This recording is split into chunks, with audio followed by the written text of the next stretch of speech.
Alhamdulillahirabbil alamin wal aqibatu lil muttaqin wala udwana illa 'alal zalimin.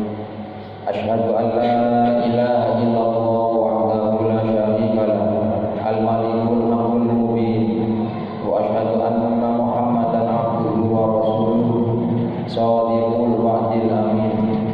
Allahumma shalli wa sallim wa barik ala sayyidina wa habibina wa qurrati a'yunina Muhammadin sallallahu alaihi wasallam wa ala alihi wa ashabihi ajma'in. Wa ba'du fa usikum wa nafsi bi taqwallahi faqad fazal muttaqun. Bi qoulihi ta'ala fil Qur'anil aziz, ya ayyuhalladzina amanu taqullaha haqqa tuqatih wa la tamutunna illa wa antum muslimun. Wa qala ayyuha ya ayyuhalladzina amanu dzkurullaha dzikran katsira. Wa qala Nabi sallallahu alaihi wasallam, ta'arraf ila Allahi fir raha ya'rifka bisyiddah. Shadaqallahul adzim wa shadaqa rasulun nabiyyul karim wa nahnu ala dzalika minasyahidin wa alhamdulillahi rabbil alamin. Ma'asyiral hadirin jamaah salat Jumat yang dimuliakan Allah Subhanahu wa taala, melalui mimbar yang mulia ini kami terus mengajak kepada para hadirin, utamanya kepada pribadi kami, untuk senantiasa meningkatkan kualitas iman dan takwa kita di hadapan Allah Subhanahu wa taala.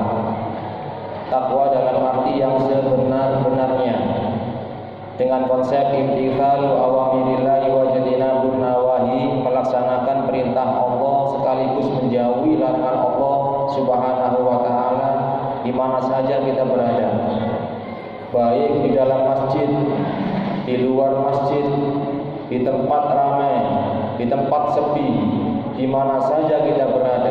Rasulullah sallallahu alaihi wasallam menghimbau kita untuk senantiasa selalu ingat, selalu bertakwa kepada Allah Subhanahu wa taala. Fa insyaallah, ketika kita senantiasa selalu ingat, selalu bertakwa kepada Allah Subhanahu wa taala, kita akan selamat, bahkan diselamatkan oleh Allah Subhanahu wa taala, baik hidup di dunia, terlebih nanti ketika kita menghadap Allah Subhanahu wa taala. Ma'asyiral hadirin jamaah salat Jumat yang dimuliakan Allah Subhanahu wa taala, agar keimanan dan ketakwaan kita kepada Allah Subhanahu wa taala terus meningkat, setiap saat terus bertambah keyakinan kita, kemantapan kita kepada Allah Subhanahu wa taala, kita harus senantiasa selalu ingat, selalu memperbanyak zikir kepada Allah Subhanahu wa taala. Saking begitu pentingnya zikir, mengingat Allah Subhanahu wa taala, Allah Subhanahu wa taala sendiri mengatakan dalam Al-Qur'an, ya ayyuhalladzina amanu, ya ayyuhalladzina amanu dzkurullaha dzikran katsira. Wahai orang-orang yang beriman, sebutlah Allah, ingatlah Allah sebanyak-banyaknya. Allah Subhanahu wa taala tidak memberikan sebuah contoh zikir yang bagaimana, tidak. Yang penting kita harus selalu memperbanyak ingat kepada Allah, memperbanyak zikir kepada Allah Subhanahu wa taala. Kenapa demikian, ma'asyiral hadirin rahimakumullah? Sebab manusia itu banyak lalai, banyak lupa kepada Allah Subhanahu wa taala. Bahkan kita zikir pun kita lupa kepada Allah Subhanahu wa taala. Makanya oleh Allah diperintahkan perbanyak zikir kepada Allah Subhanahu wa taala. Dari sekian banyak zikir yang kita baca, pasti ada salah satu saat kita ingat pas zikir kepada Allah Subhanahu wa taala.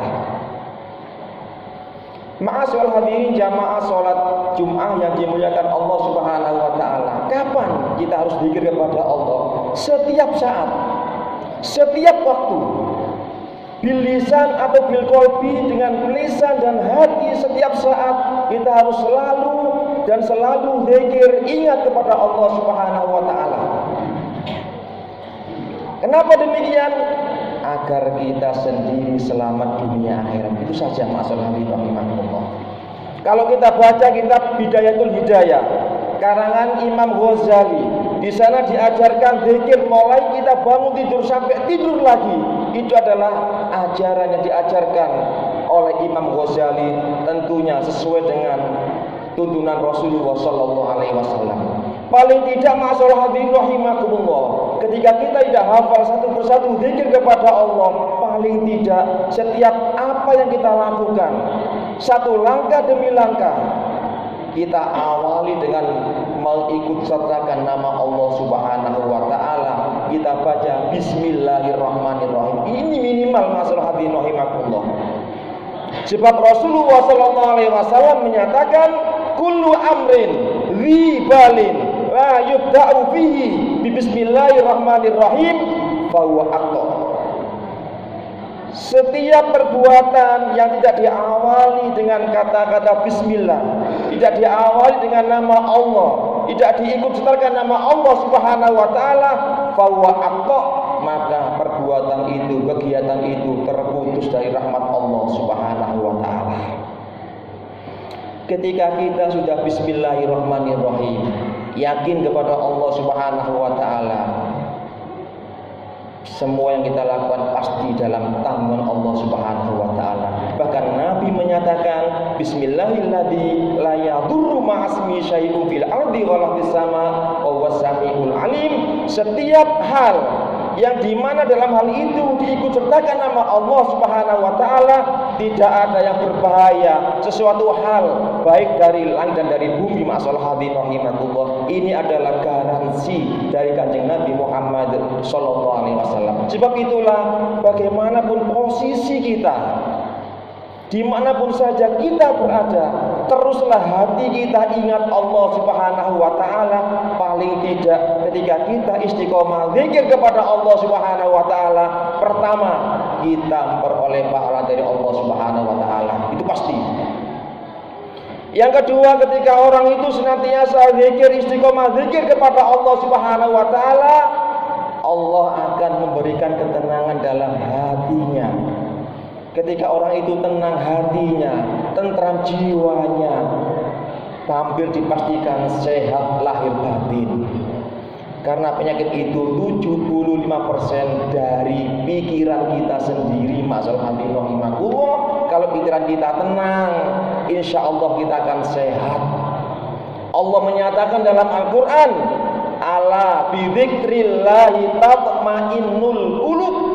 Ingatlah kata Allah, hanya dengan zikir kepada Allah, hanya dengan ingat Allah, hati menjadi tentram. Hanya ingat kepada Allah, hanya tujuannya Allah, ikhlas hanya mencari ridho Allah Subhanahu wa taala. Jangan diembel-embeli yang lain. Yang jadi masalah ketika kita zikir kepada Allah, kita ikhlas. Tapi di satu sisi yang lain kita mengharapkan supaya cepat sugi. Ini masalah. Kenapa demikian? Ketika kita zikir di samping lillahi ta'ala, ada embel-embel karena ingin cepat kaya dan sebagainya. Ketika tujuan dunia tidak tersampaikan, kita beranggapan zikir ini gak mandi. Ini masalah. Oleh karena itu Allah menyatakan hanya zikir kepada Allah saja. Ingat, kalau masalah dunia Allah Maha tahu, masalah hati rahimahullah, Allah Maha tahu apa yang kita butuhkan.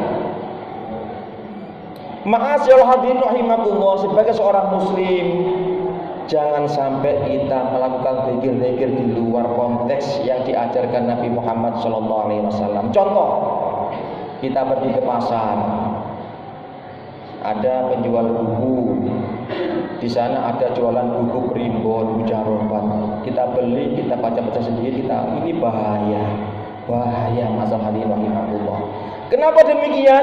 Tidak ada yang bertanggung jawab dalam buku ini, tidak ada. Oleh karena itu, kalau kita ingin zikir kita terima oleh Allah Subhanahu wa taala, pertama kita harus niat lillahi ta'ala. Yang kedua, harus ada guru yang memberi bimbingan terhadap zikir yang kita baca. Karena apa? Guru tahu dosis apa yang harus kita langsungkan. Itu adalah fungsi bimbingan dari seorang guru. Masalah hadirin rahimakumullah. Dan yang nomor 3, apabila orang itu istiqomah zikir kepada Allah Subhanahu wa taala, apalagi zikir ketika orang itu dalam keadaan senang zikir, dalam keadaan banyak rezeki zikir kepada Allah, dalam keadaan berbunga zikir kepada Allah, sawaya-waya. Ketika dia menghadapi kesulitan, Allah langsung memberikan pertolongan kepada hamba itu. Masalah Habib rahimahullah. Satu contoh yang nyata yang sering kita baca, yang sering kita dengar, Nabi Yunus alaihissalam. Ketika Nabi Yunus alaihissalam ditelan oleh ikan, di dalam perut ikan 3 kegelapan. Kegelapan dalam perut ikan, kegelapan malam hari, kegelapan dalam lautan yang begitu dalam. Nabi Yunus hanya mengatakan la ilaha illa anta subhanaka inni kuntu minadh dhalimin. Ya Allah, tidak ada Tuhan selain Engkau. Subhanaka, maha suci Engkau ya Allah. Engkau jauh dari kesalahan ya Allah. Aku ini yang zalim ya Allah. Hanya sekecap rongkecap langsung ditolong oleh Allah Subhanahu wa taala. Kenapa demikian? Allah menyatakan dalam Al-Qur'an, laula kana minal musabbihin lala bisa fi batnil huti ila yaumi yub'atsun. Seumpama Yunus itu dulunya bukan ahli zikir kepadaku, tidak akan aku tolong, kata Allah. Aku tetapkan dia dalam perut ikan sampai hari kiamat. Oleh karena itu masalah hati rahimahullah, ayo terus sedikit kepada Allah Subhanahu wa taala. Dalam kondisi apapun, kaya miskin, tetap kita ingat Allah Subhanahu wa taala, terus berdoa kepada Allah Subhanahu wa taala. Berdoa kepada Allah, diijabah atau tidak, terus berdoa kepada Allah Subhanahu wa taala, karena doa itu ibadah dan ibadah itu mendapatkan pahala dari Allah Subhanahu wa taala. Oleh karena itu mudah-mudahan kita semua yang hadir senantiasa diberikan kemauan untuk bisa istiqomah zikir kepada Allah Subhanahu wa taala, dan harapan besar bagi kita ingin sewaktu-waktu ketika kita dipanggil oleh Allah Subhanahu wa taala, kita mohon kepada Allah, ya Allah, matikan kami dalam keadaan yang baik, mati dalam keadaan husnul khotimah, dan di akhirat nanti ya Allah perkenankan kami ya Allah masuk surga bersama kekasihmu Kanjeng Nabi Muhammad sallallahu alaihi wasallam. Aqulu qauli hadza fastaghfiru innahu wal ghafurur rahim.